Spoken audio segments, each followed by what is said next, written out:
Avant de lancer ce nouvel épisode, je voulais vous parler de Crazy Cat Transfer qui a choisi de soutenir le podcast. C'est une marque française qui a déjà quelques années et qui a été cofondée par Vanessa, que j'ai eu le plaisir de rencontrer au salon Création et Savoir-faire il y a quelques semaines. Crazy Cat Transfer propose du flex et du vinyle pour customiser un peu tout chez soi. Si vous avez une machine de découpe comme la Cricut, la Silhouette, la Scan and Cut ou la Juliette, ces matériaux doivent particulièrement vous parler. Dans du flex et du vinyle, on peut découper tout ce qu'on veut, soit nos propres designs, soit ceux qui sont proposés par nos machines de découpe et ainsi décorer plein de supports. Du textile bien sûr, mais aussi du verre, du bois et des matériaux plastiques. Et ensuite, on les applique sur nos supports en les collant ou en les thermocollant. Vanessa a par exemple des Velcut Touch au toucher velours et des Atomic Sparkle où les paillettes sont incrustées dans le flex. Très sympa.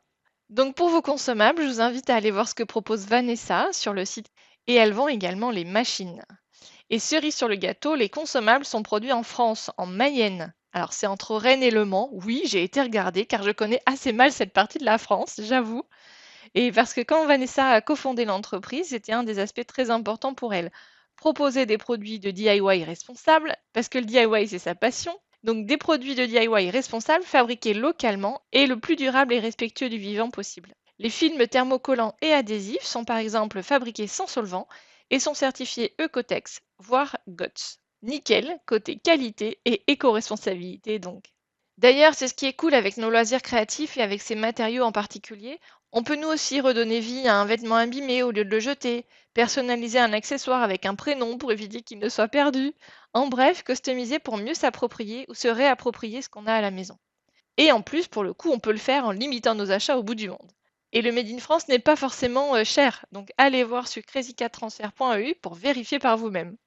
Et pour vous donner un coup de pouce, Vanessa vous offre une remise de 10% sur votre prochaine commande avec le code FEMAIN 2024. Le code est valable jusqu'au 30 juin 2024.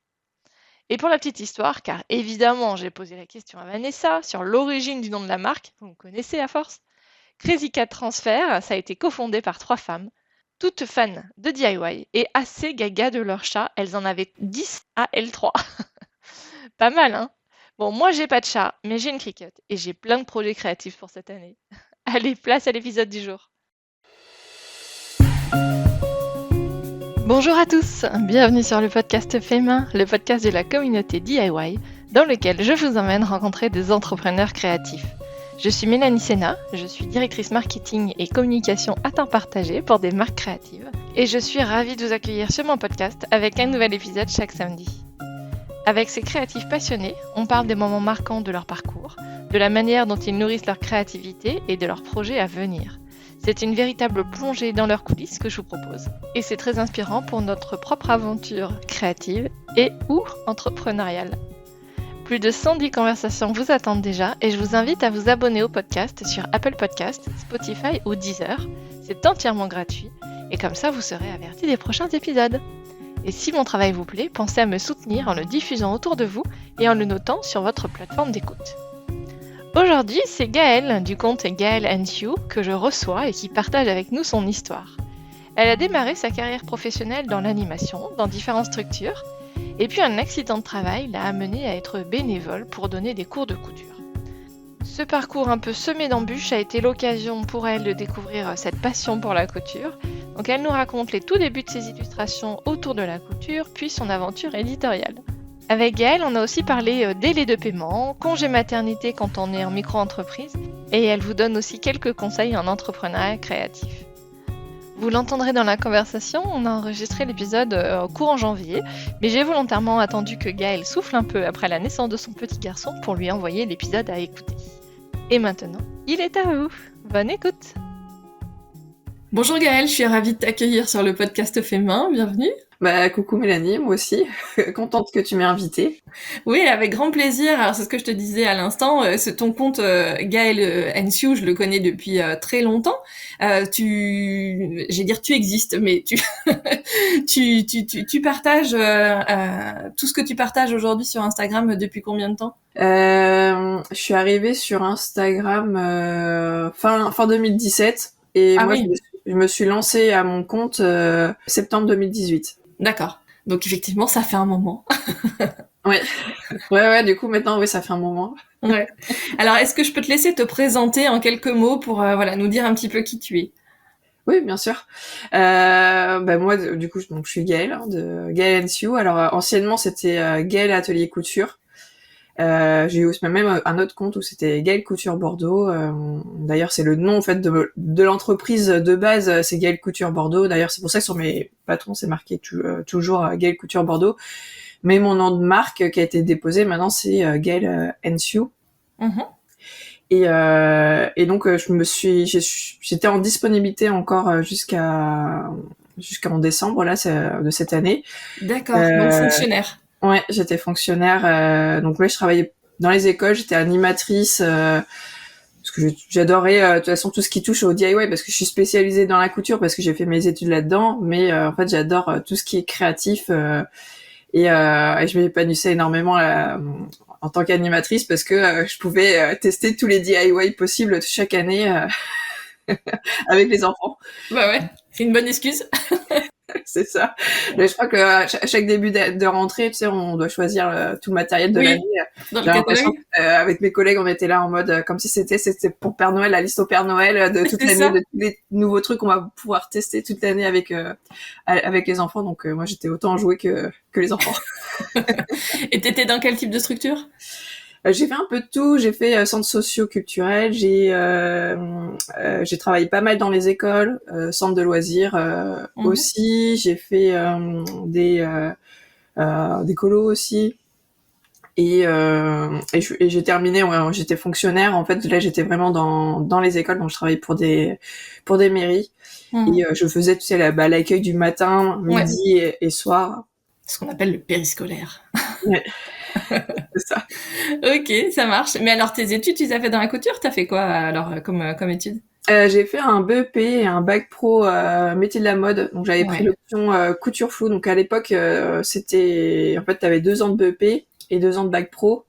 Maintenant ils ont condensé ça en 3 ans et tu vas directement en fait en bac pro. J'ai fait ça et après je suis partie en fac d'art plastique. Parce qu'en fait, j'ai voulu continuer dedans. Donc, en fait, toutes les écoles, c'était privé. Donc, mes parents étaient dans le budget moyen où, tu sais, t'es à la limite entre, tu peux pas avoir les aides, mais t'as pas assez de sous pour financer les études. Donc, je me suis, après, j'ai toujours aimé, tu sais, tout ce qui était DIY. Et puis, j'avais déjà ce goût de partager, d'enseigner ce que je savais faire. Donc, j'étais partie à me dire, vas-y, je vais être prof d'art plastique, ça me plairait bien, ça touche un peu à tout. Donc, j'étais partie là-dedans, sauf qu'en fait, j'arrive à la fac et c'est l'année où la loi a changé. En fait, avant, t'avais le droit tu faisais la licence et tu pouvais directement passer le CAPES pour devenir prof. Sauf que cette année-là, ça a basculé en maintenant, faut aller jusqu'au master. Donc là, je me suis dit... Ouais, 2 ans de plus. Ouais, 2 ans de plus. Du coup, tu vois, ça m'a un peu je comprends. Ouais. Oui, c'est plus la même, quoi.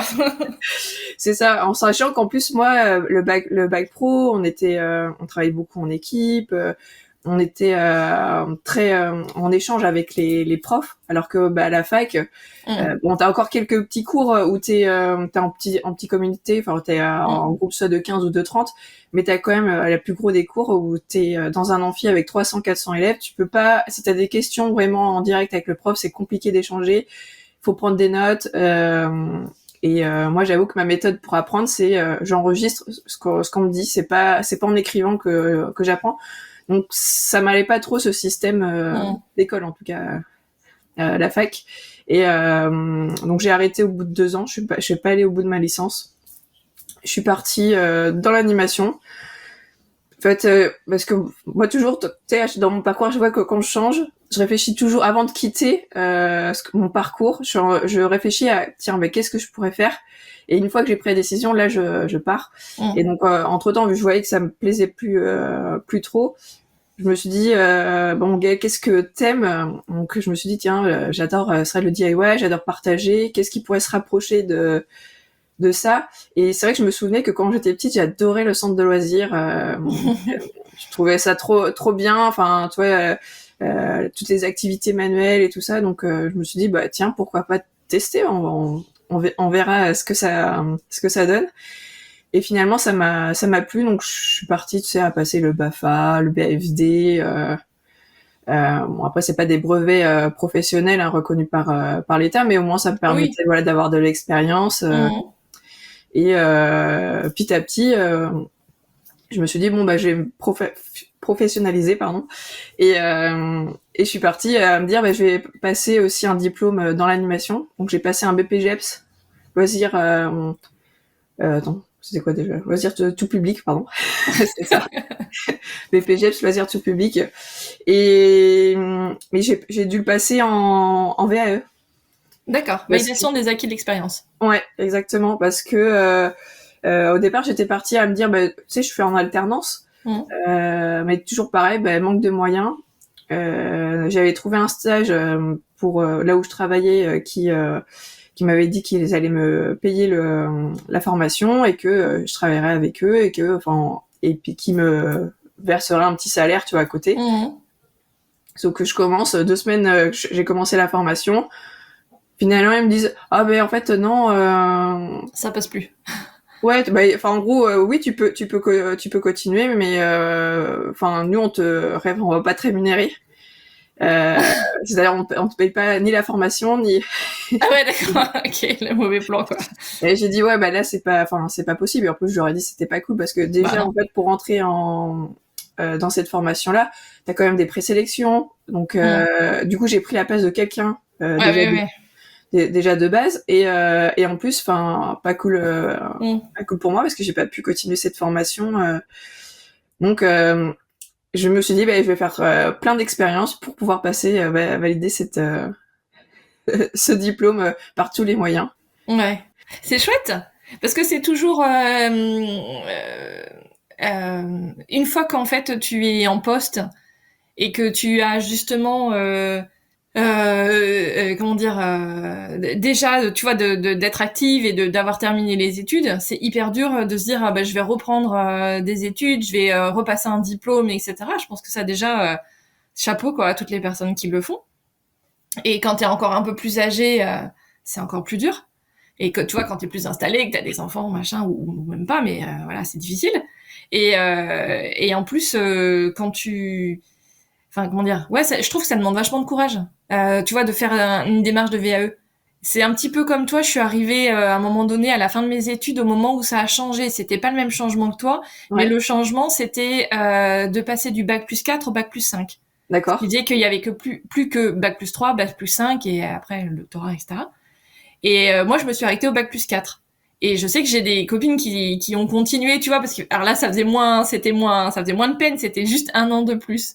Ah Mais moi, oui. je me suis arrêtée à la maîtrise, donc bac+4, ce qui aujourd'hui n'existe plus.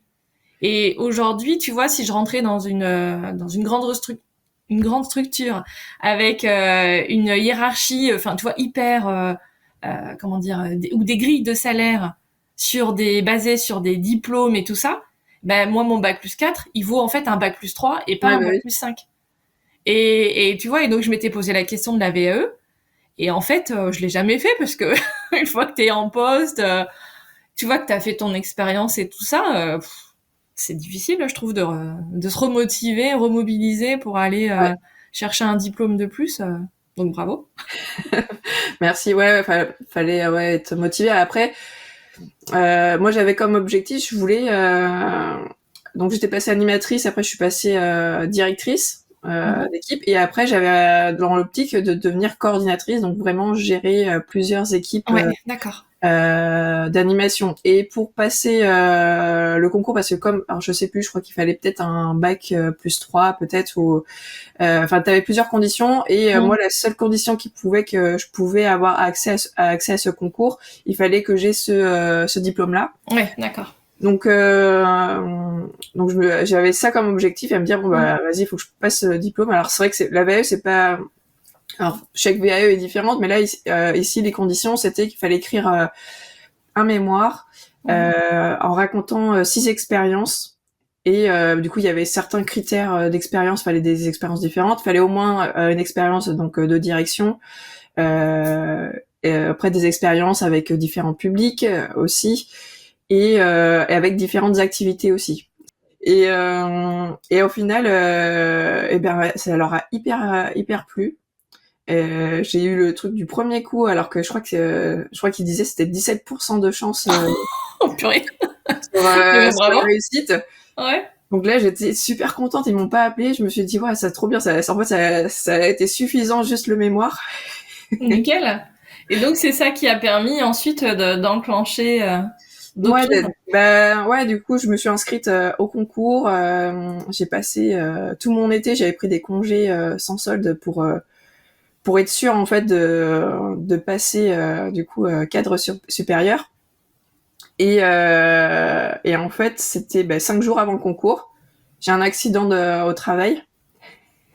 Un élève qui me donne un mauvais coup sous le menton et un torse cervical. Et bon, moi sur le moment, déjà je savais pas ce que c'était. On me dit à l'hôpital, oui, vous avez une entorse au cervical. Alors déjà, j'ai en train de me dire, attends, entorse, normalement moi c'est la cheville. Cette histoire. Et quand ils m'ont annoncé ça, j'étais allongée dans le brancard. Alors, je me suis dit oui, enfin ouais, j'ai un peu mal à la tête. Bon, effectivement, dès que je me suis levée, je me suis rendu compte que ça n'allait pas. Ça n'allait pas du tout. Je me suis dit ah oui, effectivement, j'ai l'impression je suis sortie de l'hôpital, j'ai l'impression d'être une mamie qui sortait et impossible de me présenter au concours parce que impossible de me lever de mon lit le jour J.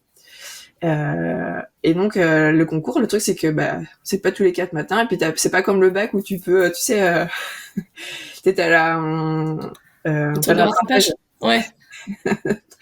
Et donc là, j'appelle et ils me disent non, désolé, il y a pas de rattrapage. Et puis le prochain concours, si tout se passe bien, parce que s'il y a des ouvertures de poste, parce que les concours c'est ça, c'est parce qu'il y a des ouvertures de poste, ce sera que dans 2 ans. Au mieux. Oh non, c'est dégoûtant. Et là, je me suis dit, mais d'ici 2 ans, déjà tout ce que j'ai révisé, déjà il y aura 15 000 lois qui auront changé. Ouais. Et là, je me suis dit, c'était un peu la déprime. Ouais, tu m'étonnes. Et surtout qu'en fait, mon boulot, il m'avait promis, en gros, si j'avais mon concours, il me passait directement. Enfin, il y avait une ouverture de poste. Et donc, du coup, il y avait tout c'est tout ce que je m'étais imaginé, tout le plan que je m'étais fait depuis plusieurs années, tombe à l'eau. Et je me voyais pas encore attendre 2 ans. Et donc, c'est ce moment-là où j'étais coincée dans mon lit, je pouvais rien faire pendant 6 mois. Ça m'a permis de me dire qu'est-ce que je fais? Et c'est ça qui a fait un peu basculer le fait de me lancer à mon compte et d'accord.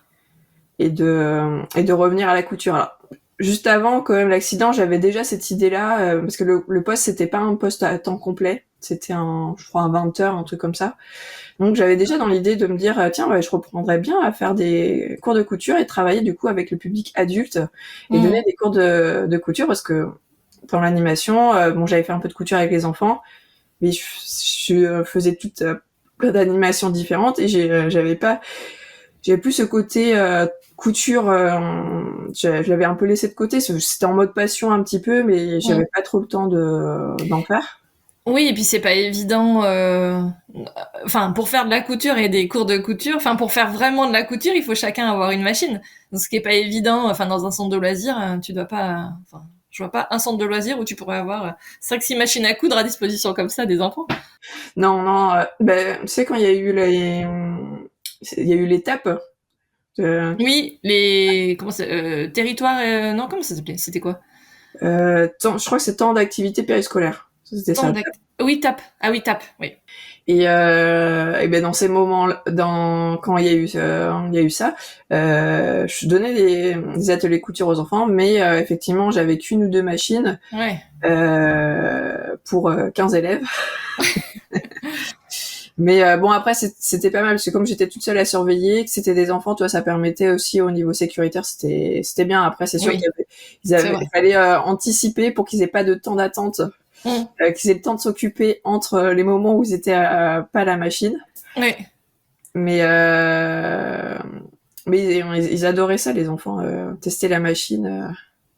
Et même les garçons, eux, ils adoraient devoir t'appuyer sur la pédale, le truc qui va hyper vite. Donc voilà, il y a pas de genre hein, pour la machine à coudre. Non, pas du tout. C'est vrai qu'au début, quand les papas, il y en a certains papas qui ont appris ça, ils ont dit ouais, mais attends, moi, mon fils c'est pas une fille et tout. Ah, non, n'importe quoi. Et après, ils venaient les chercher. Je disais bah alors regardez, il adore. Et puis enfin, bah au final, c'est pour tout le monde quoi. C'est clair. La couture, enfin c'est juste un moyen. Puis en plus là, le fait que ce soit une machine, enfin les garçons ils adoraient ça. T'as quand même la vitesse, enfin t'as pas mal de choses. Ouais, de petits réglages. Ouais, c'est ça. Non mais ouais, du coup les papas disaient ah ouais ok. Ouais, je sais qu'il y en a certains ça. Ça Bon, les a dérangés dans leur masculinité. ouais. Alors que pas du tout. Mm.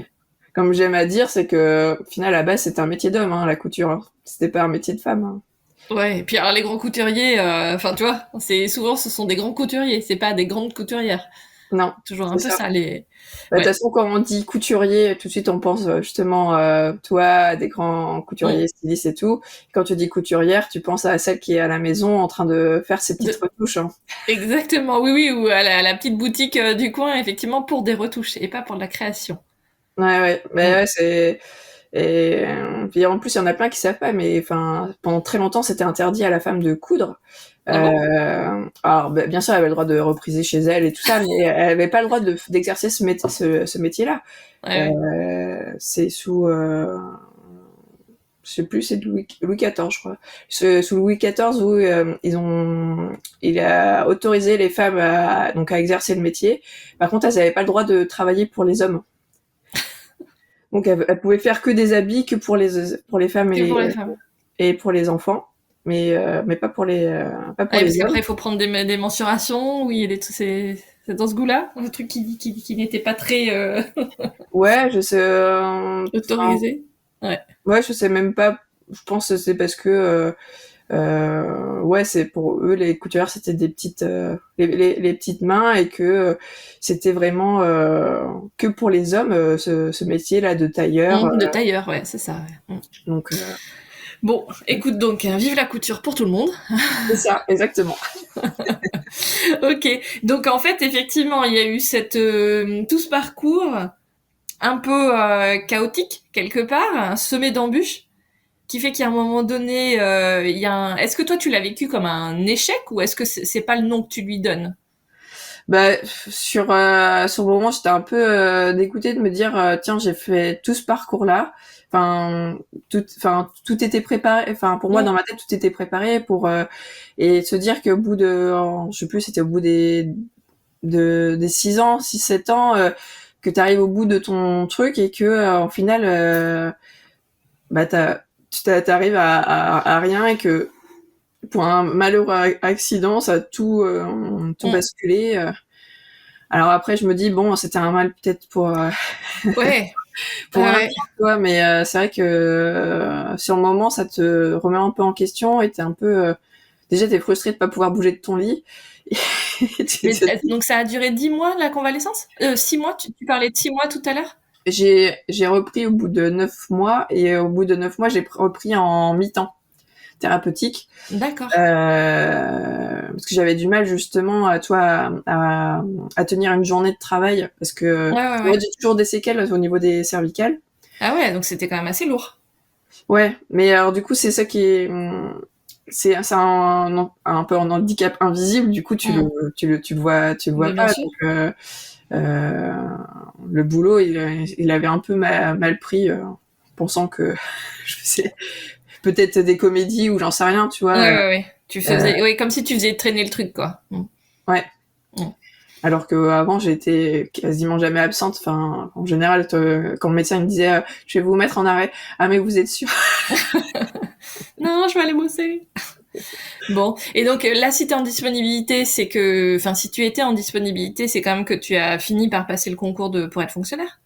Non, pas du tout. En fait, donc entre-temps, mon médecin m'avait demandé de refaire une petite activité parce que je pouvais pas reprendre le boulot et le minimum pour reprendre c'était c'est un mi-temps donc à 50% et ça faisait encore beaucoup trop d'heures sur une journée. Donc les médecins m'avaient conseillé de reprendre une activité de 2 heures, 2-3 fois par semaine. Donc ce que j'ai fait, c'est que j'avais une boutique à côté de chez moi. Je me suis dit, je vais être bénévole pour donner des cours. Déjà, ça va me donner, voir si est-ce que ça me plaît. Et donc j'ai commencé à faire ça quand j'étais encore en arrêt. Donc j'ai en tant que bénévole donné des ateliers.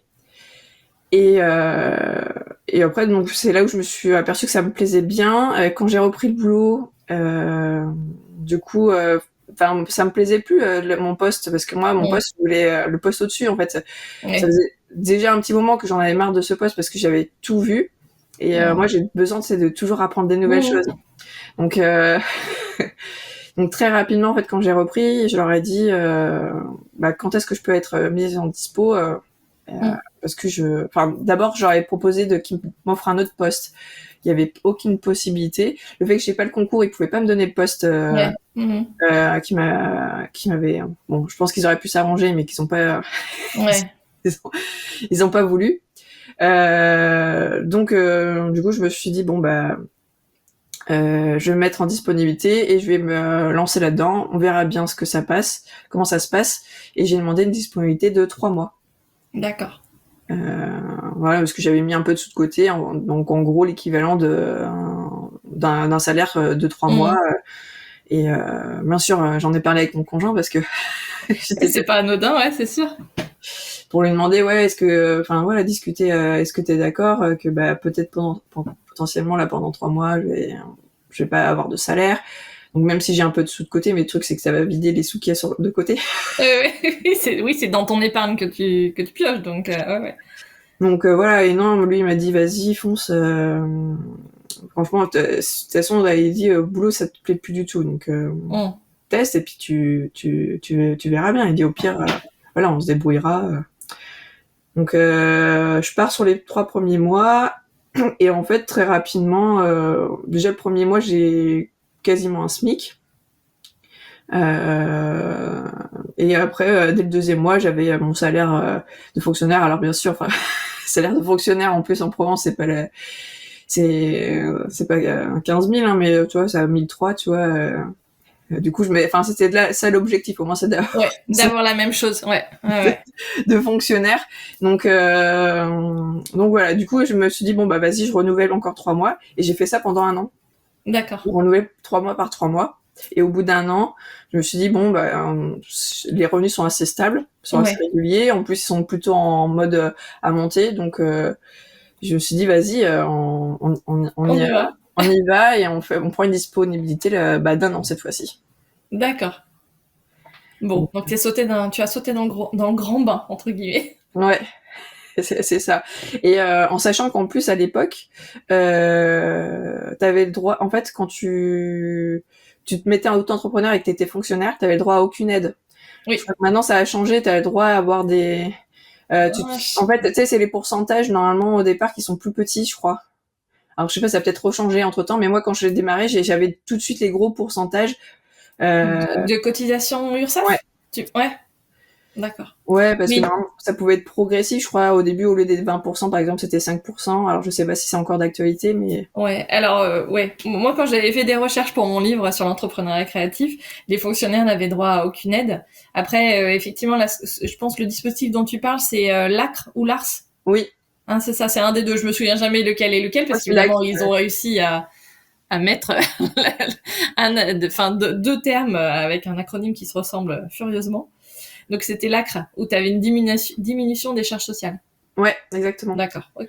Donc ça pouvait être pas mal, tu sais, quand tu débutes, c'est bien comme aide, mais ouais, du coup, en tant que fonctionnaire, non, tu dois direct reverser directement les pourcentages. Alors après, je me suis dit, au moins, comme ça, j'aurai pas de surprise. Je vais pouvoir voir qu'est-ce que c'est direct dans le bain dès le départ, et puis on verra bien.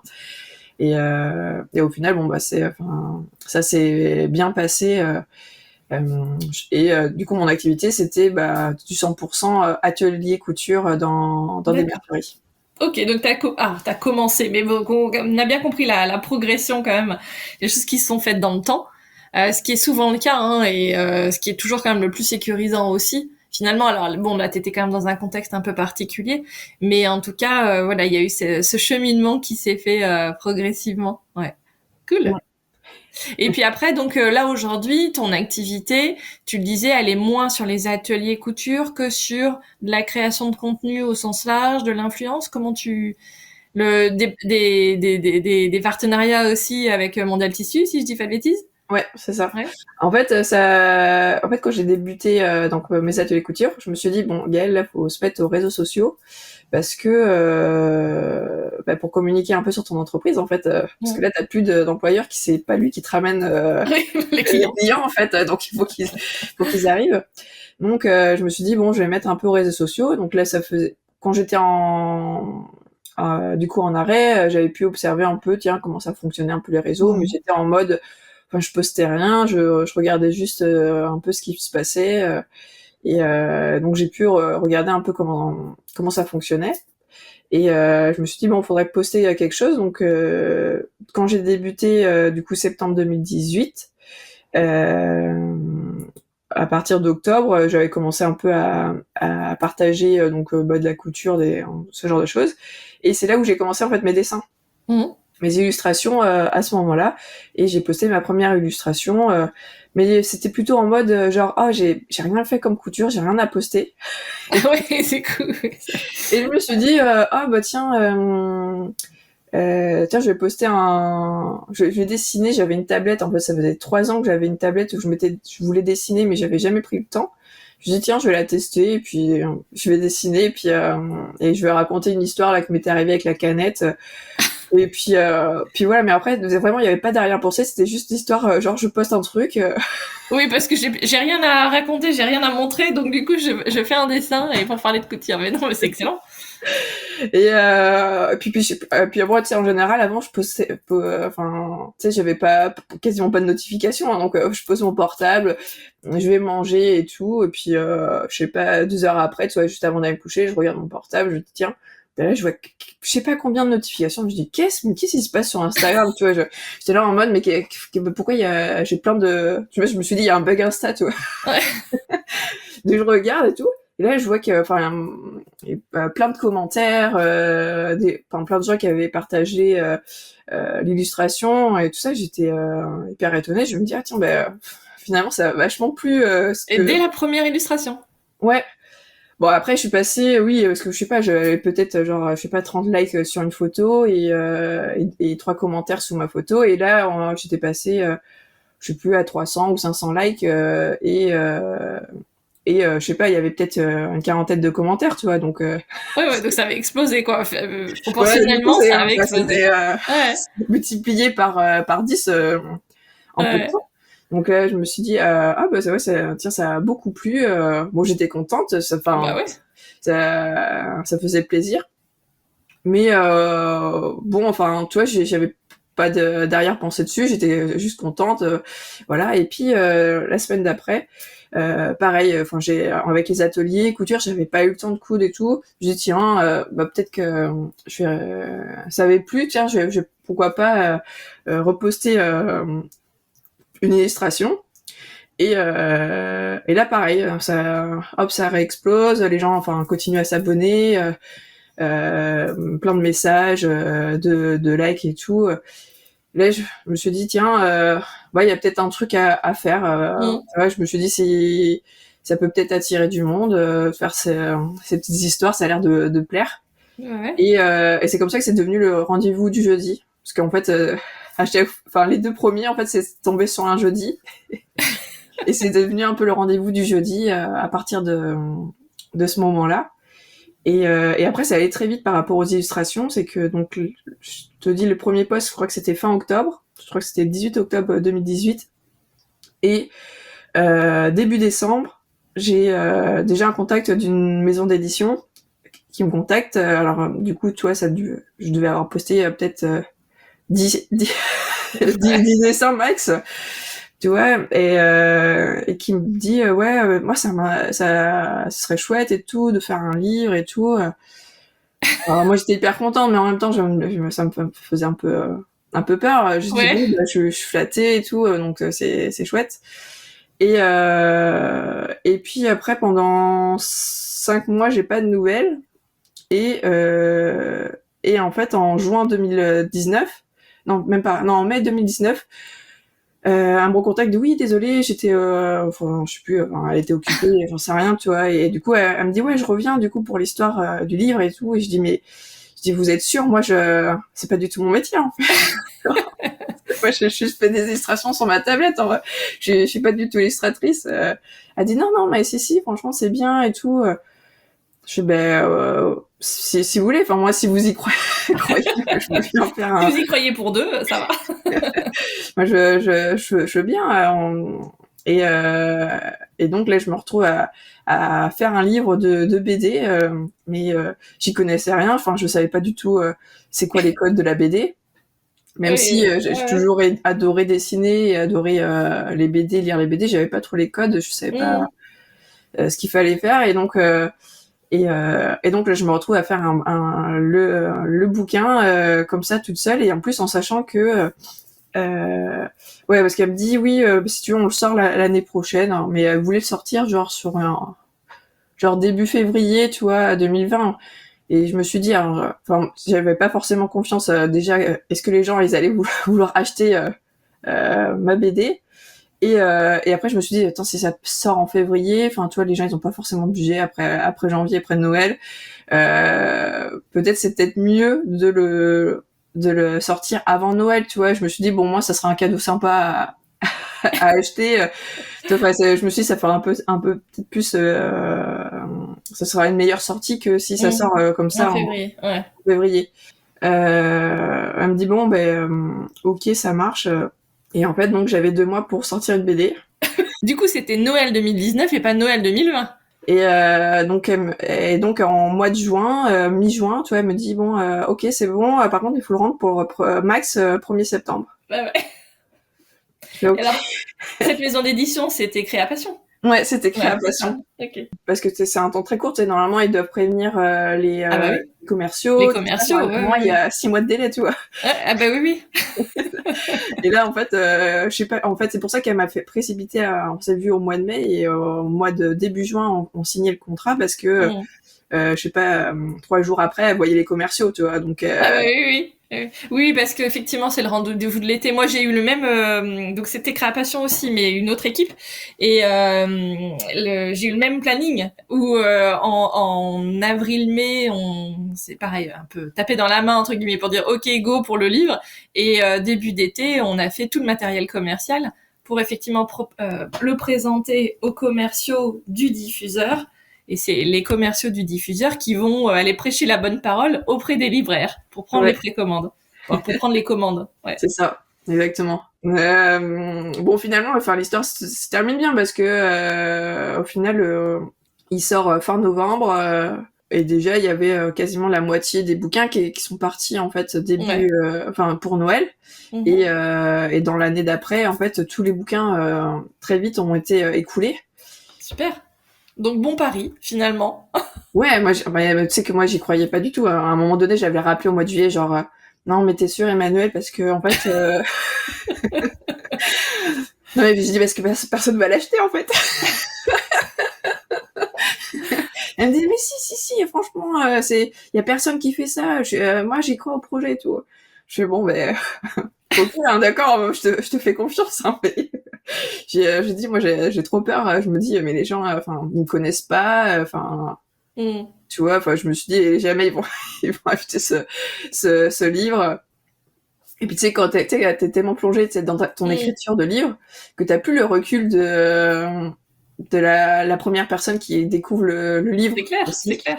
Ouais. Donc tu connais le truc presque à la fin, tu détestes ton livre. Enfin, je sais pas si t'as mais moi à chaque fois c'est pas à ce point-là, mais oui, oui, tu peux plus le voir en peinture.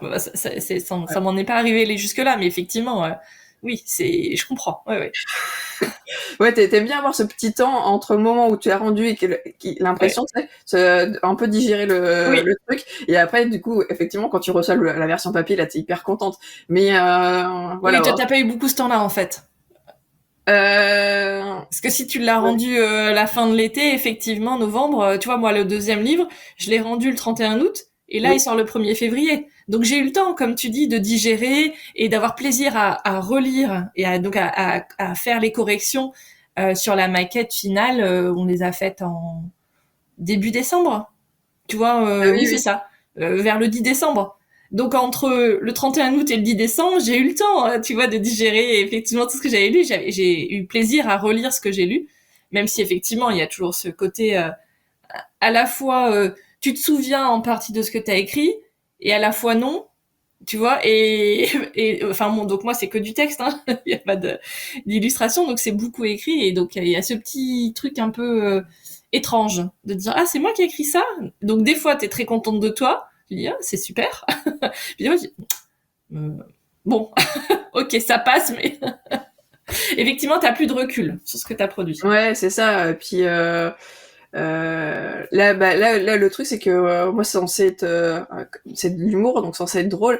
Sauf que moi, après, une fois que tu sais, j'ai travaillé, je sais pas, 20 heures sur une histoire, bah à la fin, toi, ça peut-être ça me fait moins sourire. Et du coup, Ah ouais, c'est à clair, la fin, je je me dis, comprends. en fait, c'est nul. Mais qui va l'acheter? Alors, si à la fin des 20 heures, je trouve ça toujours aussi drôle, je me dis, ah, ça va peut-être, ça va peut-être plaire. Mais des fois, là, je suis en mode. Alors, du coup, heureusement que je fais toujours un peu lire, soit mon chéri, soit avec Mathilde qui vient m'aider régulièrement. Je lui fais lire et du coup, tu sais, je suis là, j'attends sa réaction, tu sais, je lui fais lire, je dis alors. Bon, tu sais, je la vois lire, tu sais, j'ai trop le suspense, j'attends. Et après, là, je vois qu'elle commence à Oui, avoir un petit smile et à attendre rigoler, je fais, bon, c'est bon, ça va, ça va, c'est quand même un minimum drôle. elle est validée. C'est ça. Et ouais, donc suite à ça, je me dis, et en fait, on commence à me demander, ah, on aimerait bien voir la suite et tout. Et donc, au bout, du coup, je me suis dit, bah, enfin, la BD la numéro 2, enfin, moi, j'aimerais bien la sortir parce que vraiment, il y avait beaucoup de personnes qui me la demandaient. Et entre-temps, j'avais d'autres maisons d'édition qui m'avaient contacté. Ah ouais. Donc moi, je m'étais dit, bon, bah, autrement, j'avais une autre maison d'édition, mais je me suis dit, bah, ça se fait pas. Puis en plus, sur mon contrat, c'était marqué, normalement, j'étais engagée pour je sais plus combien de bouquins. En plus. Et donc là, j'ai vraiment eu un accompagnement avec Stéphanie. On a pu sortir le deuxième. Ils ont du coup réédité le premier, mais ils ont changé le format. Du coup, ils l'ont réadapté au second pour que du coup ça fasse comme une collection. Mm. Et ils ont réadapté aussi le prix parce qu'en fait, ce qu'il m'avait expliqué, il m'a dit, enfin là sur les 9,90, il dit, enfin entre l'impression et tout ça, enfin on a quasiment rien gagné, enfin c'était plus de travail que finalement que ça Ah ouais, rapportait. ouais, mais c'est clair, hein, parce que c'est alors j'ai déjà fait pas mal d'épisodes où on parle de tout ça et c'est pas le problème, mais c'est en tout cas la manière dont est gérée toute cette chaîne du livre, c'est qu'il y a pas mal d'acteurs différents et Ouais, donc c'est il ça. faut que chacun soit rémunéré, ce qui est logique.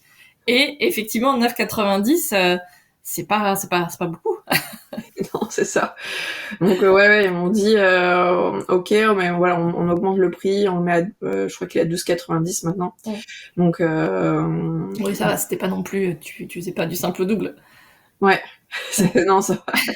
Mais du coup ouais, c'était ils ont été contents. Le deuxième a été super bien accueilli.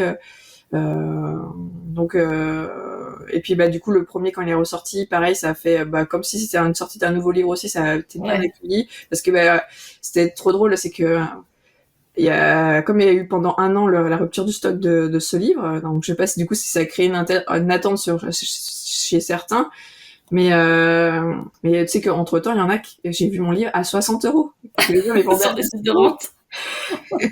et d'autres qui m'avaient dit qu'il avait acheté, je sais pas, genre à 28 € et tout, pour en cadeau d'anniversaire. Et moi, je me suis dit, ah, mince, attendez, il se vend plus cher que de base. Ouais. Je veux dire. Bon, donc une sacrée aventure pour ce premier bébé livre et Ouais, donc le deuxième qui s'est déroulé plus classiquement pour un livre. Et oui, là, t'as un vrai bébé qui est en construction aussi, oui. un bébé physique. Et alors justement, comment tu appréhendes je parle d'un point de vue, tu vois, administratif, financier, etc. Quand on est à son compte en micro-entreprise, comment tu as appréhendé tout ça? Bah, je me suis dit que bon, en tout cas, il va falloir que je me réorganise. parce que mon fonctionnement n'avait pas du tout marché avec un bébé, parce que moi en général, enfin tu vois, je me lève et je travaille presque 12 heures d'affilée parce que bah, quand c'est un métier passion, le truc c'est que à quel moment c'est le travail, à quel moment t'es sur la passion en fait, à quel moment t'es en train de t'amuser et à quel moment t'es en train de travailler. Et en plus, t'es chez toi. Ouais, c'est ça. Donc, ouais. Donc, c'est encore plus difficile d'arrêter de marquer la fin de journée. Exactement. Donc, ouais, ça peut. Alors bon, je suis pas une lève très tôt, sauf si vraiment, tu vois, j'ai un projet à rendre particulier et que faut vraiment le rendre à telle date et que je suis un peu en retard. Mais sinon, enfin, tu vois, je vais commencer ma journée vers 9h, entre 9h et 10h, tu vois, tranquille. Et ma journée, je fais juste la pause de midi pour manger et puis après je reprends jusqu'à, je peux finir à 21h, 21h30, voire 22h des fois, tu vois. Ouais. Et et donc je me dis bon, avec un bébé ça va pas être possible hein, de continuer ces horaires là. Donc d'un autre côté, je me suis dit c'est cool parce que justement j'avais envie de changer cette organisation-là et de revenir à des horaires normaux. Et je me suis dit bah le fait d'avoir un bébé, c'est déjà ça va m'imposer justement tu vois avoir ce rythme parce que bah là c'est vrai que comme tu dis quand tu travailles chez toi, bah tu peux travailler quand tu veux. Donc tu peux travailler le dimanche, enfin tu vois. Pour moi, il n'y a pas de genre c'est vendredi soir. Bah non, en fait, du coup, moi, qu'on soit samedi, dimanche, lundi ou vendredi, enfin pour moi, c'est la même chose. Donc ouais, je me suis dit bon bah ça peut être bien pour justement pour essayer de me cadrer un peu plus. Mais je me suis dit ouais, il va falloir que je me réorganise en diminuant beaucoup mes heures aussi parce que et peut-être faudra peut-être que je fasse des choix aussi sur peut-être certaines activités où il faudra que j'arrête ou peut-être faudrait que je délègue aussi un peu plus. C'est ce que je me suis dit aussi. Et après moi de toute façon je me suis toujours dit que quand je me suis lancée, tant que ça me plaît, tant que voilà j'arrive à en vivre, ça va. Mais je suis pas contre l'idée à me dire bon bah si à un moment donné je vois que ça fonctionne pas ou j'ai pas assez de revenus, bah, pourquoi pas reprendre un autre boulot à côté, tu vois, salarié. Et voilà. Du coup ça me freine pas, tu vois, par rapport à ça. C'est sûr que j'ai pas envie de... Ouais, ça te déstresse aussi. Tu fais diminuer un peu la pression en étant flexible sur cette partie-là. Ouais, c'est ça, exactement. Et j'avoue que j'appréhendais un peu ce congé maternité. Je le voyais un peu en mode un peu en punition. Toi, je me Parce suis que dit, officiellement, ça veut dire que là, si t'es en congé maternité d'un point de vue sécurité sociale, tu ne peux pas facturer de prestations pendant cette période-là? Ouais, je peux pas travailler. Mais en fait, dans tous les cas, je me suis rendu compte parce qu'à à base, du coup, t'as 8 semaines obligatoires, de toute façon, d'arrêt. C'est la loi. Et je m'étais dit bon, je m'arrête donc 2 semaines avant parce que c'est le minimum et je reprends 6 semaines après. Sauf que tu vois, en arrivant, normalement j'aurais dû, donc mon terme c'est le 29 janvier. Et normalement, j'aurais dû commencer donc dans ma tête, mais je m'étais dit je commence mon congé 2 semaines avant, tu vois, vers le 15 janvier, tu vois. Sauf que je me suis aperçue depuis début décembre que en fait j'arrive pas à tenir une journée à travailler en fait. C'était pas possible. Et à mi-décembre, enfin tu vois, j'arrivais à travailler peut-être 1 heure ou 2 heures et c'est tout. Donc je me suis rendu compte qu'effectivement oui, enfin dans tous les cas, en fait même si on te la pose, en fait ton corps te l'impose aussi. Ouais, c'est ça. Ouais, si toi tu veux jouer un peu les prolongations, c'est pas forcément toujours évident. Non, et justement on en parlait avec Paternet et Betty Jane qui sont aussi dans le même cas que moi, enfin elles ont des entreprises aussi et enceinte aussi. Et enceinte aussi, et elles se sont dit, bah pareil, tiens, moi aussi, je vais aller jusqu'au bout. Et en fait, elles se rendent compte, elles aussi, que finalement, elles sont de plus en plus fatiguées et qu'elles sont obligées d'arrêter le travail avant. Ouais. C'est... Tu peux pas suivre un rythme comme ça de. Après, ça dépend des personnes, hein, bien sûr. Et ça dépend des grossesses, effectivement, mais parce que souvent on dit mais c'est pas une maladie la grossesse. Oui, c'est pas une maladie, mais c'est quand même t'es en train de construire un bébé à l'intérieur de toi, quoi. Donc c'est quand même pas tout à fait neutre. C'est ça, exactement. Donc ouais, je me suis dit, je vais anticiper. En fait, dès le départ, je me suis dit, je termine mes gros projets, je prends pas de projet du tout pour décembre et pas de projet pour début d'année, en tout cas pas avant avril, donc la fin max de mon congé. Et je me suis dit, je vais anticiper et prévoir. Du coup, parce que pour qu'il y ait quand même que mon site il soit pas en mode off pendant pendant 4 mois. Donc ouais, c'est de l'anticipation. Donc j'ai ce que je te disais tout à l'heure, j'ai Mathilde, une copine qui est auto-entrepreneuse, qui vient une fois par semaine m'aider, qui consacre une journée par semaine à Gaënshu. Donc bon, elle est community manager, mais bon, elle fait un peu toutes les tâches, elle fait la couture aussi. Enfin, du coup, elle fait en fonction de ce que j'ai besoin à l'instant T.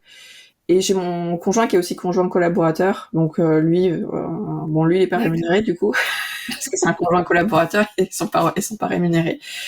Mais du coup, il va m'aider sur, tu vois, par exemple, j'avais des dernières livraisons à faire, c'est lui qui s'est occupé des livraisons. Toi, il y a ce genre de choses. Les factures, c'est lui qui peut s'en occuper aussi. Donc voilà, et après, ouais, je me suis dit, il faut que je prépare tout en amont, que je donne toutes mes consignes en amont. Alors bien sûr, je peux toujours être au téléphone pour dire, tiens, cette semaine, ce serait bien de faire ci, ça. Mais voilà, enfin, moi, ça fait depuis le 21 décembre, là, que je couche en congé maternité, je ne sers vraiment à rien. Si on regarde aujourd'hui, on peut s'entretenir ensemble. Oui, ouais, là, tu vois, on peut discuter tout ça, mais enfin, toi, de travailler à créer un patron, créer du contenu. Là, tous les derniers contenus que je poste, c'est des anciens contenus qui ont été juste retravaillés, qui sont que je ressors en fait. Là, les dernières vidéos, c'est pareil, c'est des trucs qui ont été tournés avant et qui sortent là où ça a été retravaillé. Je sais pas, par exemple, j'ai rajouté ma voix, j'ai retravaillé les vidéos, au mois d'octobre et novembre. Et bon, donc tu t'es bien organisée. Ouais, fallait anticiper parce qu'en plus je savais pas trop, tu sais, quelle aide j'allais droit avoir aussi pendant la maternité. Voilà, c'était aussi un peu le but de ma question, c'était justement quand on est salarié, on sait que globalement c'est assez j'allais dire facile, parce qu'administrativement ça roule si tu veux. Bon, oui, tu déclares ta grossesse, etc. T'es salarié, et puis t'as un chargé de ressources humaines qui peut t'aider dans les démarches et tout ça. Et là, en étant à son compte, en micro-entreprise, donc on cotise bien pour le congé maternité dans justement les cotisations URSSAF. C'est pour ça que c'est important de facturer et donc de payer des cotisations pour être couverte pour la Sécu. Parce qu'en fait, c'est surtout, c'est vraiment, c'est tout ou rien. Donc c'est hyper important. Parce qu'en fait, tu peux être soit payé 6 € par jour, soit 63 € par jour. Ah ouais, 6 €, c'est vas-y quoi. C'est hyper confortable. Donc voilà, donc c'est pour ça que c'est hyper important de pas faire de blagues ou de trucs comme ça et de bien tout déclarer pour vraiment que tout soit comptabilisé. D'ailleurs, tu sais que pour quand il y a eu le Covid, il y en a certains qui se sont fait avoir comme ça, c'est qu'ils faisaient tout au black. Du coup, ils ont pas eu les aides parce que à cause de ça. Donc ouais, c'est hyper important. Moi, depuis le début, j'ai toujours tout déclaré. Alors c'est sûr que tu te dis je gagne pas énorme et je reverse plus de 20%. Mais voilà, au moins là, tu vois, en congé maternité, du coup là, je vais avoir les 63 € par jour. Après le seul minimum, c'est quand même correct, c'est un peu moins de 5 000 € à l'année, tu vois, sur toute. Il faut avoir facturé 5 000 € sur l'année, c'est ça, d'accord. Ouais, enfin c'est un peu moins, c'est 4000, je sais plus combien les brouettes, mais voilà, en gros, ouais, il faut que tu aies gagné un peu ça. Et donc si dans la moyenne de toutes tes années d'auto-entrepreneur, qu'on fait la moyenne et que ça fait au moins minimum 5000, c'est bon, du coup t'as les 63 euros. D'accord. Sinon autrement c'est que 6 euros par jour. Ça, et donc en fait, il faut que tu fasses toutes les démarches. Donc après, je sais pas si en tant que salarié, pour la CAF aussi, il faut que tu fasses des démarches ou pas. Si. Ouais, t'as démarche tout seul. Ouais, donc là, il y avait la démarche pour avoir la prime de naissance, donc il fallait le faire avant le 7e mois. Enfin, ouais, c'était ça, il fallait le faire avant le 7e mois pour avoir la prime au 7e mois, tu vois. Donc, avec l'administration, tu vois, moi, je l'ai eu que là, au 9e mois. Ouais. Et après, pour le congé maternité, en fait, tu t'envoies un papier qui est signé donc par le médecin, et toi dessus, tu dois attester sur l'honneur que tu vas arrêter ton activité de temps à temps. Enfin, c'est toi qui détermine ton congé maternité en sachant que c'est maximum 16 semaines. Alors moi, ils m'ont conseillé, c'est de marquer les 16 semaines au max, et que si je veux reprendre avant, à ce moment-là, je referai un papier où pour je dire dirais, bon, j'ai repris finalement là. Ce qu'elle a dit, c'est peut-être un peu plus compliqué que si tu dis, oh bon, je m'arrête que 8 semaines et qu'après tu reprolonges le congé maternité. Je préfère voilà ça. Et donc t'as cette aide-là, donc là par jour, mais t'as aussi la prime de maternité qui se touche en 2 fois. Une fois au début et une fois, je crois, au bout des 8 semaines, je crois. Pendant le congé maternité. D'accord. Et donc là, en gros, je sais plus combien c'était. C'était peut-être, je crois que c'est 3000 et 3000, un truc comme ça, tu vois. D'accord. Donc là, je calculais, du coup, ça me faisait, si effectivement je m'arrête 16 semaines et que je touche tous les trucs, ça me ferait du coup à peu près du 2006. Par mois. Ouais, par mois. Ouais. Alors, bien sûr, tu le touches pas tous les mois, mais cumulé, si tu divises tout, ça te fait à peu près du 2006 par mois. Alors moi, ça va, je retrouve à peu près le niveau de rémunération. Mon rémunération. Mais bon, après, c'est vrai que, tu vois, par exemple, j'en parlais à ma mère, elle me dit, ah, mais 2006, c'est beaucoup et tout. Sauf qu'en fait, je dis, oui, mais attends, les 2006, moi, il faut que je continue à payer, en fait, mes factures d'entreprise, en fait. Donc, c'est pas 2006, net que ah, bah, bien sûr, oui, comme ta rémunération, que tu touches, voilà, tous les mois, quoi. Comme tu dis, il y a toujours les cotisations et puis, oui, le reste des activités, Ouais, c'est ça, c'est que si ton entreprise continue pas forcément à bien tourner, de toute façon, moi, elle va être un peu plus au ralenti, forcément. Du coup, t'as quand même tous tes frais de site. Si t'as des personnes que t'as pris en prestataire, donc par exemple, j'ai ma webmaster, j'ai du coup mon amie Mathilde qui travaille aussi, donc faut que je la paye. Et puis t'as tous les frais à côté de tous les petits services que t'as pris en plus. Donc et puis ta mutuelle, ta prévoyance, et puis ton assurance, ta société civile, enfin tout ce que tu veux, quoi. Enfin tout ce qu'il faut avoir. Ouais. Donc moi du coup ça va, je m'y retrouve, mais je me dis quelqu'un qui gagne beaucoup plus, du coup peut être frustré à se dire ça fait pas beaucoup.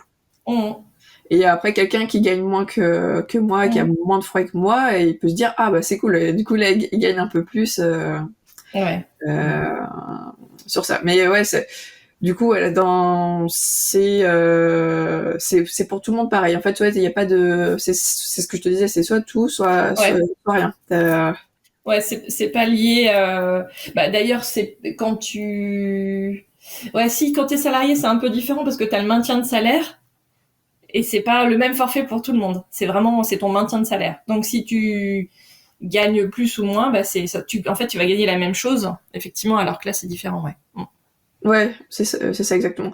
Après, en tant que salarié, je crois que t'as peut-être certaines primes qui sont pas prises en compte par rapport à ton salaire habituel, mais ce qui est normal parce que des fois c'est la prime de je vais pas dire le mot, c'est que t'es tout le temps présent en fait, que t'as pas été absent dans le mois, donc Donc forcément, Ouais.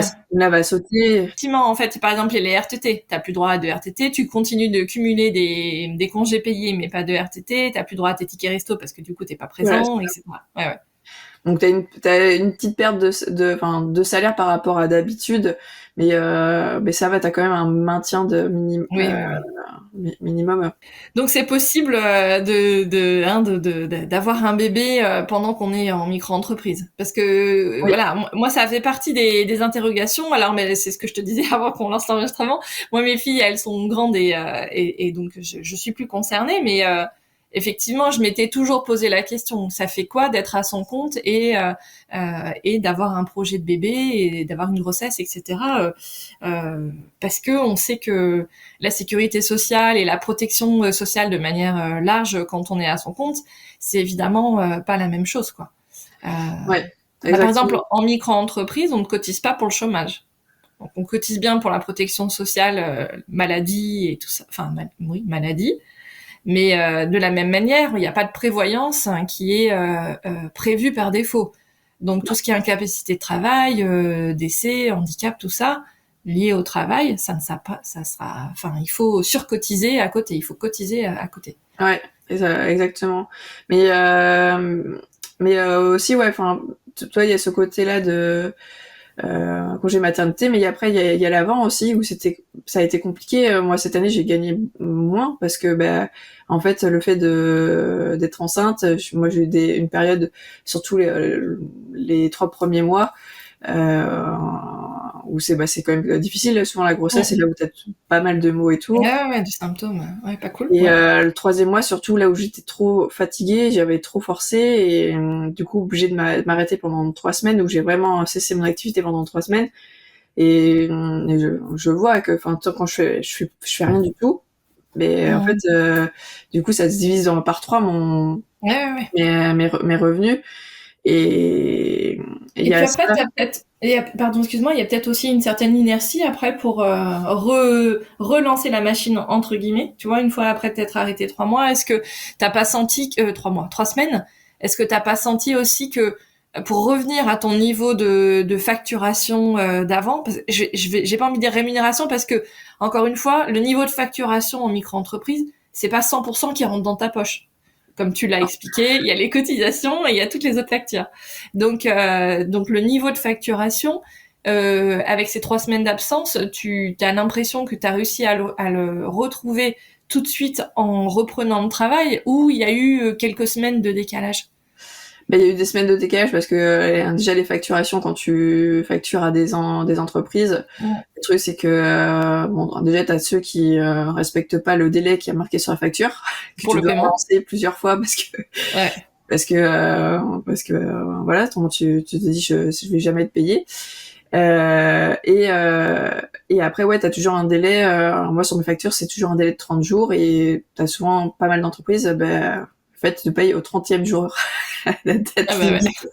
Donc tu sais qu'à partir du moment où tu as fait ta prestation, que tu envoies ta facture, il faut que tu attendes encore un mois avant d'être payé. Donc ouais, il y a eu un moment là au mois d'août, d'août-septembre, où là j'étais en mode ouais, c'est chaud financièrement là, il faut je savais qu'il y avait toi qui avait des sous qui devaient arriver.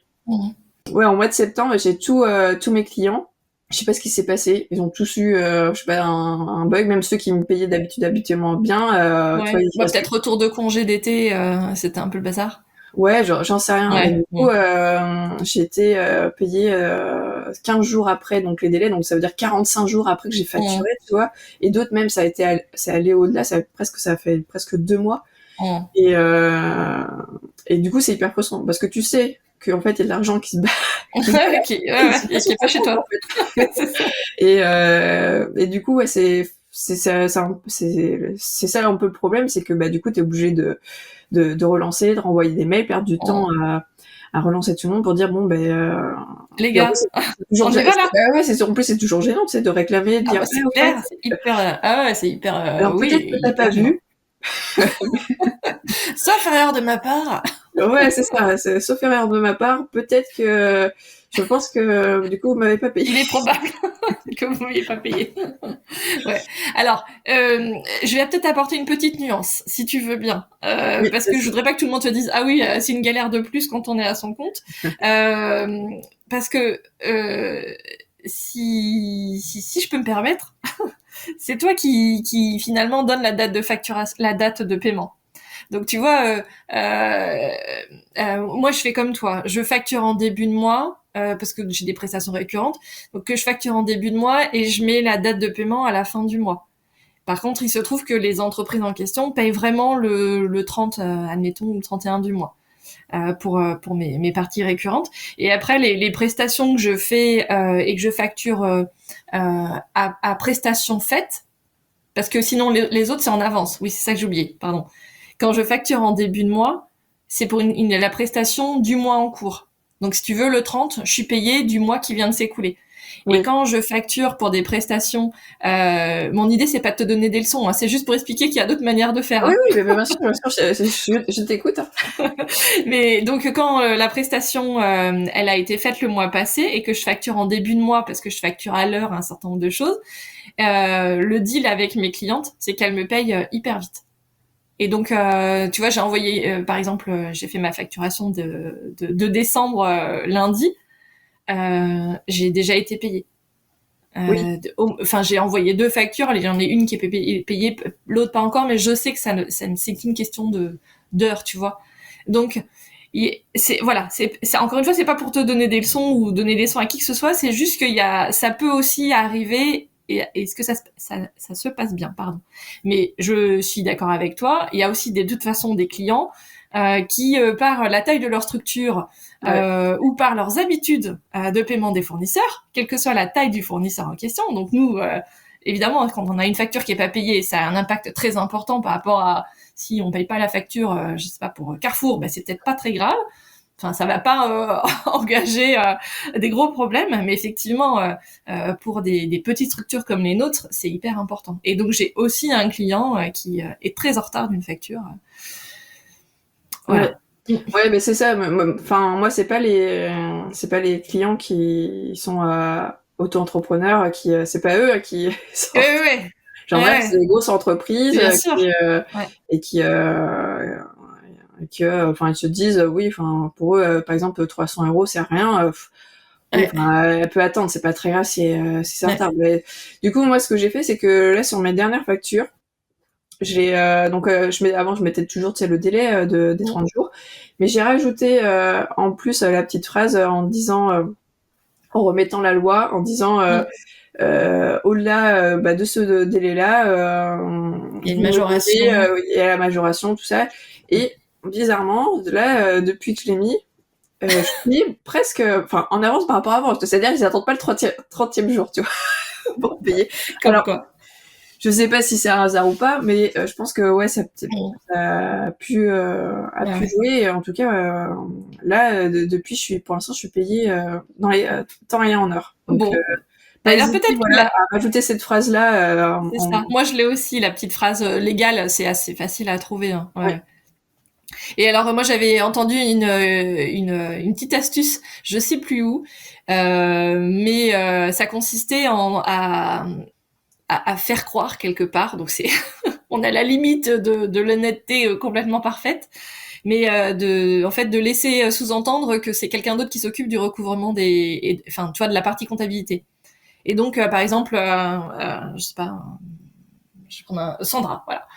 Tu pourrais dire, en fait, les factures sont envoyées maintenant par Sandra, qui gère ta comptabilité. Et donc, en fait, Sandra n'existe pas vraiment, mais c'est Sandra, c'est pas toi, tu vois. C'est pas Gaëlle, c'est Sandra qui envoie les factures. Et donc, c'est beaucoup plus facile, tu vois, de dire, Sandra m'a dit que la facture n'était pas payée. Ben alors... Ou alors directement, tu vois, que ce soit Sandra qui envoie la facture et qui, pareil, fasse le recouvrement donc pour se faire payer. Bon. Ouais. J'avais pas... Oui, c'est pas bête. Hein. Oui, c'est pas bête. Après, voilà, je sais pas si ça fonctionne réellement, mais en tout cas, pour les personnes qui sont un peu pas à l'aise, en fait, avec le sujet, parce que comme tu le disais, c'est évidemment très désagréable, très inconfortable d'aller réclamer les sous, en fait, de dire, en fait, là, mon coco, tu m'as pas payé. C'est pas du tout agréable. Donc, Donc peut-être que c'est une solution si vraiment vous avez du mal à aller dire, Ouais, aller oui. chercher vos sous, quoi. Après, de toute façon, auto-entrepreneur, bon, t'anticipes toujours, mais c'est vrai que là, moi, sur ce mois de septembre, c'est que, je sais plus, j'avais 5 clients et les 5 Oui. clients en retard, du coup, bon, ça s'était jamais arrivé, tu vois. Ouais, d'accord. On a toujours un ou deux qui est en retard, mais bon, vu qu'il y a t'as les autres qui t'ont payé, Oui, ça passe, ouais. ça passe. Mais là, quand t'as tout le monde, c'est en même temps, Ouais. bah ouais, là du coup, là tu te dis ouais, c'est chaud. pas cool. Ouais. Ouais. Bon, en tout cas, voilà, c'est fait de haut et de bas, hein, toute cette aventure entrepreneuriale. Ouais. Pour autant, tu regrettes rien? Non, Ouais. franchement, c'est vraiment chouette l'entrepreneuriat. Après, je suis bien consciente que c'est pas fait pour tout le monde. Avant de me lancer, moi j'avais des copines qui étaient auto-entrepreneuses et c'est vrai qu'elles avaient du mal tu vois, à avoir avoir des revenus, avoir des contacts. Et en fait, une fois que moi j'ai été lancée, je me suis rendu compte de en fait pourquoi en fait pour elles ça avait pas marché, c'est parce que en fait il faut t'as plus personne, en fait t'as pas ton patron qui te dit bon aujourd'hui il faut faire telle tâche et t'as pas déjà tous les trucs. En fait c'est à toi de te déplacer, c'est à toi d'y aller. Et c'est vrai que bah il y en a qui ont besoin de cette routine, donc on leur dise bah ce qu'il faut faire. Et en fait du coup ces personnes-là elles sont effectivement c'est mieux qu'elles soient salariées parce qu'elles sont dans leur confort de la routine et tout ça, et elles sont pas à l'aise en tant que chef d'entreprise. Alors enfin moi je trouve que c'est tout aussi bien d'être être confort au maximum, donc vaut C'est mieux être clair. salarié. Et épanoui, voilà. Et voilà, c'est ça, exactement. Et c'est vrai que quand t'es salarié, tu te dis ouais, j'en ai marre de mon patron et tout ça. C'est vrai que c'est pas forcément des questions qu'on se pose sur le moment, mais c'est faut se poser la question de qu'est-ce que j'aime bien, quel est mon fonctionnement. Si je suis dans quelqu'un de très routinier, qui aime bien avoir voilà mes tâches et que je suis pas obligée d'aller m'adresser aux autres personnes, bah peut-être se dire ouais, peut-être que l'entrepreneuriat c'est pas pour moi. Après si c'est quelqu'un qui voilà qui a envie, mais parce que moi je suis hyper timide par exemple, tu vois, on pourrait se dire bah je suis hyper timide, du coup ça va pas fonctionner, mais j'ai ce côté-là où j'aime oser et me dire allez, je me donne un petit coup de pied et vas-y, on essaye, et j'essaie de De se dépasser. Ouais, se dépasser et c'est pour ça que je dis en fait il faut oser et puis et avoir cette soif de d'apprendre des nouvelles choses et de se dire que bah je vais pas bon, donc par exemple ma passion moi c'est la couture, mais faut se dire bah la couture en fait ça va pas être 90% de mon temps, en fait il y a en fait je vais faire plein de métiers en même temps, donc faut être conscient de ça, mais il faut tenter. Enfin si on a un doute on tente et puis on y va quoi. Ouais, je suis hyper d'accord avec toi. Écoute, super conclusion. Bon bah écoute, avec plaisir, merci. Donc voilà, mais merci à toi surtout. Et puis voilà, je suis contente qu'on ait réussi à se parler avant l'arrivée de ce bébé parce que je sais qu'après ça risque de sacrément perturber ton planning, ton programme. Et puis il faut que tu profites quand même de ce congé mat. Oui. Bon après, enfin là, toi, le podcast pour moi c'était pas forcément du travail, tu vois, c'était un échange. Ouais, je comprends. Ouais. Donc voilà, puis moi ça me fait toujours plaisir de partager un peu mon histoire. Je me dis peut-être que des fois ça peut motiver quelqu'un, tu vois, à se dire tiens, j'hésite à me lancer et peut-être que ça va me donner envie. C'est ce que j'aurais voulu entendre, tu vois. Enfin, c'est vrai que tu sautes un peu dans l'inconnu et c'est vrai que quand t'entends pas beaucoup de personnes qui ont fait souvent en plus moi j'étais en CDI, tu vois, fonctionnaire. Mais qui était ton tu quittes. Enfin voilà, dans ma famille, je pense qu'il y en a très peu qui croyaient à ce changement ce changement, mais du coup, faut y aller. Et je pense que le fait que plein de personnes commencent à en parler, tout ça, je pense que ça aide à sauter le pas, en tout cas. Voilà, et à réfléchir. Hein. Comme tu le disais, c'est pas forcément valable pour tout le monde et tout le monde s'épanouira pas dans ce format d'aventure, enfin comment dire, d'activité professionnelle, voilà. Mais en tout cas, oui, je pense qu'à un moment donné, quand ça titille trop, il faut y aller. Il faut Ouais, tenter. c'est ça, exactement. Et pas hésiter à, même si t'es, bon, moi, c'est par la force des choses que moi je pouvais plus, donc je me suis lancée à 100% direct.